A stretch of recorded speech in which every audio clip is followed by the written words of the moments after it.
তোমার সাথে দেখা হলো পাক্কা 3 মাস পর। হুম।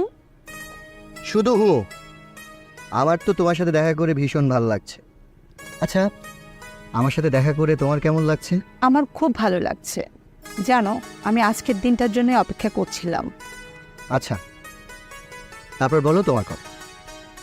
এই তো চলছে, বিজনেস, আবার পরিবার আছে। তাছাড়া সব ঝামেলা চুকিয়ে না নিজেকে সময় দেওয়ার মতো সময়টাই করে উঠতে পারছি না। আচ্ছা বাদ দাও, তোমার কথাই বলো, তোমার কি অবস্থা? এই তো চলছে, বেকার জীবন, বেকার মানুষ। একটা বেকার মানুষের যেভাবে চলে আর কি। কিছু একটা তো করতে পারো। করব, চেষ্টা করছি, কিন্তু কোথাও কোনো কিছু পাচ্ছি না। তাছাড়া তুমি তো জানো, মা অসুস্থ, বাবাও বেকার। মাকে হসপিটালে ভর্তি করিয়েছি। Likey